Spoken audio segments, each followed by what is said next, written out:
Hey YouTube, what's going on? You know, it's another Team Prayer Works production. I'm gonna make a video. This doesn't have no scripture. I know you see Bluetooth headphones on me. That's for so my voice can be clear. So I'm driving right now, heading off to this lovely place called work. This video is going to be titled "You Don't Date for Money," or I don't know why I'm gonna title this video, but I'm gonna title "Get It on Your Own." Now, the reason I'm making this video, I've been watching a couple of YouTube videos, and I'm not going to shout out the people names because they're not shouting out my names. I'm not giving nobody free publicity, but I will go to the topic. Some of the topics are older women only dating men with money and resources. They're teaching their younger women, their younger daughters to date for money and resources. Now, I have an issue with this because instead of showing your daughter how to date for money and resources, why don't you show your daughter how to obtain her own money and resources? Because let me tell you something, and I'm going to talk to the so-called African American community. A lot of y'all just want to do things for money and resources. Now, I'm a business advocate, so yes, I like money and resources, and yes, I do a lot of things that provide me a lifestyle where I can be comfortable. But when it comes to dating, money and resources is not a factor. Reason being, because I'm dating a person just to get to know them. I'm dating a person because I like them. Yes, I'm sexually attracted to them. I'm attracted to them.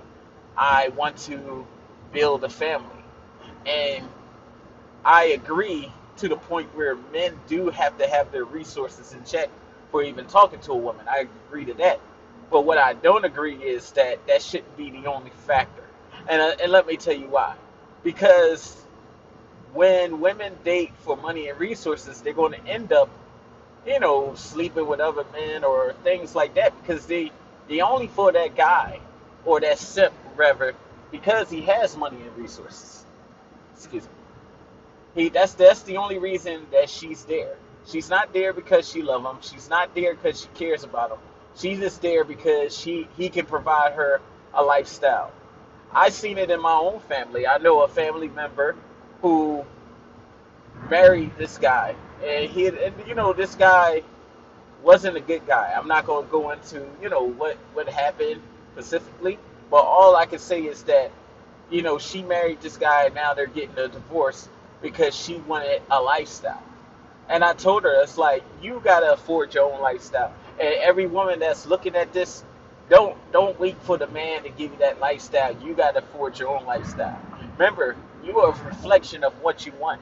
If you desire somebody that's rich, you gotta be wealthy yourself. And I'm gonna tell you, and I don't want to hurt nobody's feelings.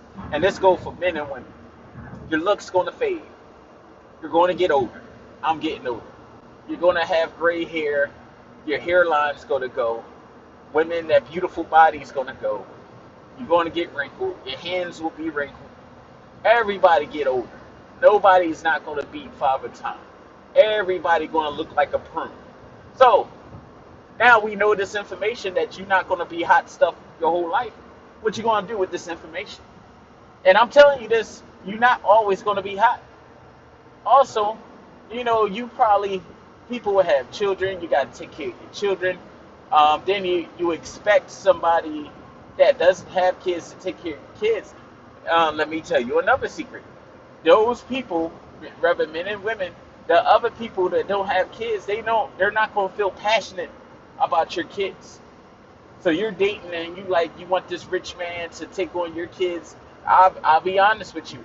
He's not going to be passionate about someone else's kids, or vice versa. And the reason I'm saying this is because you got to understand that if you need to build a legacy for your own family, no one's going to be passionate about your children. No one's going to be passionate about what you need to do but you. And I always joke about, getting with Oprah, marrying Oprah. But what makes Oprah, she probably won't share her resources with me. She probably don't care about my goals and dreams. She probably care about dating me. but she don't care about my goals and dreams. And then let's be realistic. If I do marry a woman like Oprah, it's gonna be so many contracts I'm gonna have to sign, meaning that if that don't work out, I'll be put back out on the street with nothing. So, as a man, let's say I am dating Oprah and I'm using Oprah as an example because she's a billionaire. I need to build my own legacy. So, God forbid something happened between me and Oprah, I'm going to be all right. I'm going to have my millions. I might not have her money, but I'm going to have some money for me. So, that's what I'm talking about. You can't date for wealth. Not this day and age, because this is all you doing, men and women, is prostituting yourself. Then when you prostitute yourself and you don't look as hot as you did when they met you, they're going to get someone else. They're going to get someone else. If I'm a billionaire and I can have any woman in the world, I marry you, and let's say it's not for love, it's because of the way you look and your sex appeal. Now you lose that sex appeal, you turn to a prune. I'm still a millionaire. I still got needs. I still can pull women. Guess what? You out the door. Hugh Hefner, when he died, he always had like 7 or 8 girlfriends. People don't realize this. He had baby moms. They pruned up. They still got nice bodies, but they're older. But he kept it until the day he died. This man kept it fresh. He kept it fresh. Quincy Jones, keep it fresh. You see, when a man got means, he's not going to wait for you to prune up. So that's why. Now, what makes a man stay? I'm glad you asked that question. What's going to make a man stay is character. Character will succeed all.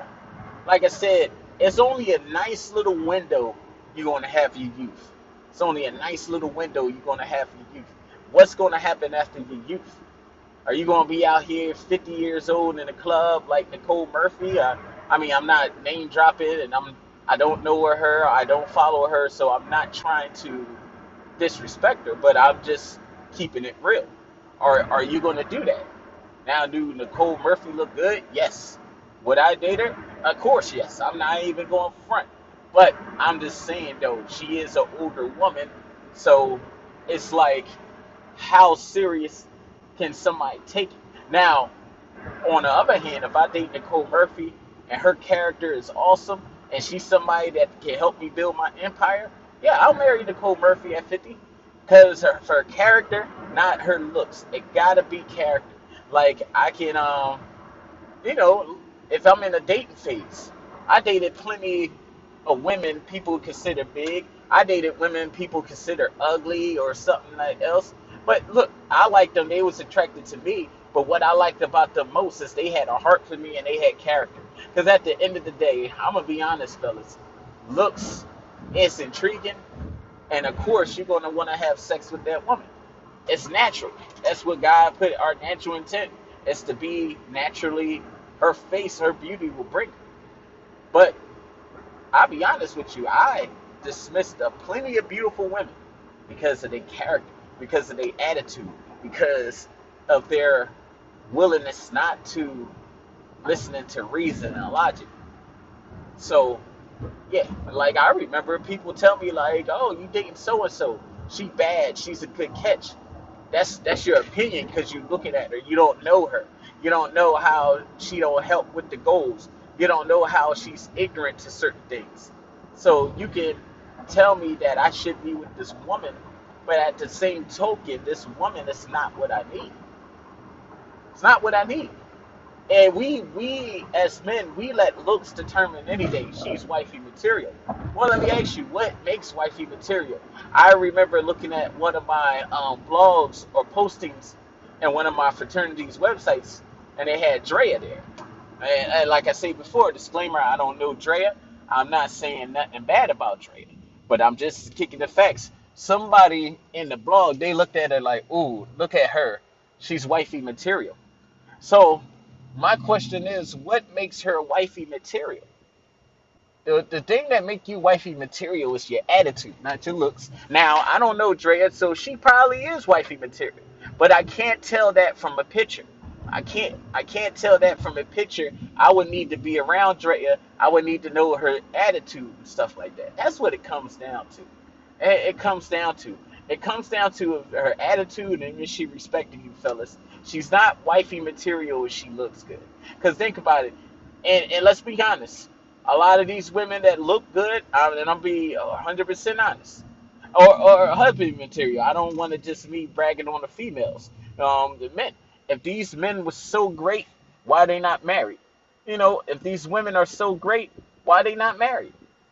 If they wifey material, if they husband material, why are they not married? You know, I just wanted to give you that synopsis. And it's not saying that they not good people, but you got to remember, it doesn't matter. Looks doesn't matter. I've seen a lot of men dismiss women that look good. I remember, seeing a woman that, I was pursuing. I think she had a baby by a cat. She was engaged and stuff like that. Then when I looked on the dating site yesterday, I seen that same woman on the dating site. So I'm like, damn, she looked good. Her body's on point. She still got a youth. She's a single mom. But what out of all of this and the guy impregnated her and stuff like that, why didn't that guy stay? I'm not looking at her. I'm looking at the guy. Why didn't that guy stay?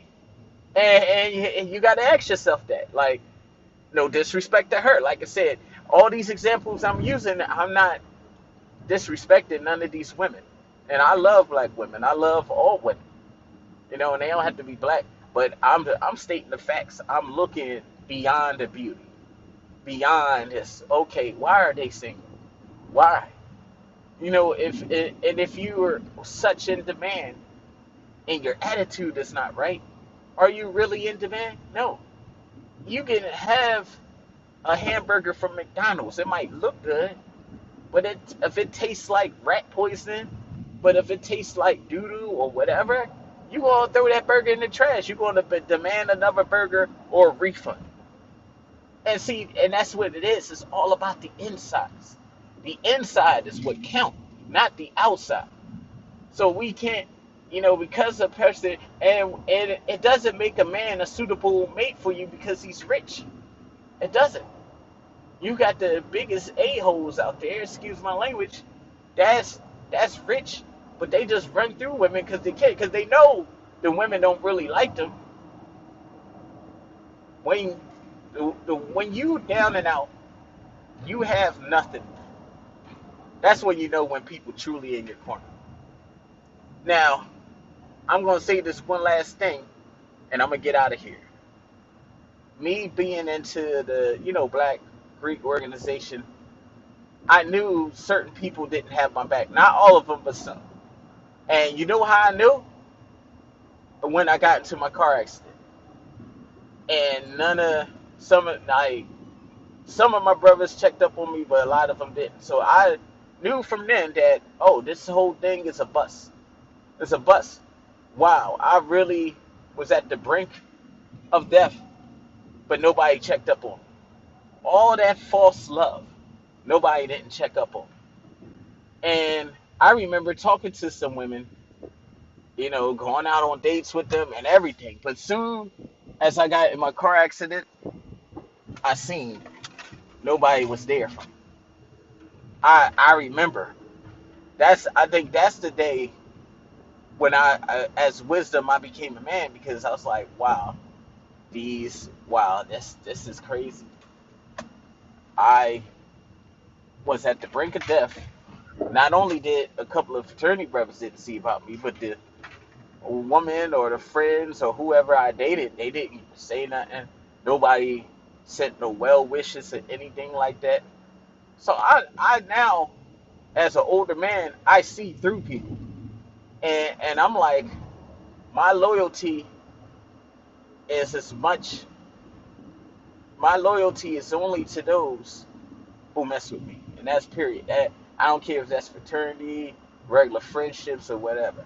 I'm only, especially in the dating, I'm only into women that's into me. If she into me and she's not giving me a hard time, and she really want to get to know me and stuff like that, oh yeah, we're going to go well out. But if they making it hard for me to talk to them and I gotta jump through hoops. I'm not jumping through hoops for nobody. I'm not, because I don't have to. I'm a good looking guy. I still got my youth. I still got my wealth. You know what I mean? I don't have to jump through hoops. I don't. So you gotta know who people are. When you go through tragedy, and let me use another example. My grandma passed a couple of years ago. Once again, I let some of my fraternity members know, and like I said, they mess with me like that. So that's why no dues will be paid, no money will come from me, none of that, none of that. Like, cause look, y'all not if you not there for me in my worst times, can I really call you my brother? No, I can't. I can't call you my brother. But you know what? I'm glad because I have a God who loves me and I'm not a simp or a sucker that I need all these factors, but I'm just pointing it out that all these people that I thought was in my corner was not in my corner. And that goes for the women. I think I was talking to a young lady at the time. She sent her condolences, but she wasn't around me. She didn't come see about me or see if I was hurting or not from that. And that was devastating because my grandma was like my mom. You know, I loved my grandma. But the fact that nobody was there showed me. Now, my boy Sean was there. Yeah, his wife was there. And I ain't talking about him because I know he watched my videos. So shout out to you. But I'm talking about like when I'm saying no one was there, I'm talking about like the woman I was dating and like so-called people like, oh, we took an oath to be there for you. But they not. They wasn't there. It wasn't there at all. You know who's in your corner when the how can I put this? When it hits the fan. That's all I'm gonna put it. When it hits the fan, you know who's in your corner. And see, 9 times out of 10, these rich guys know these women are not in their corner.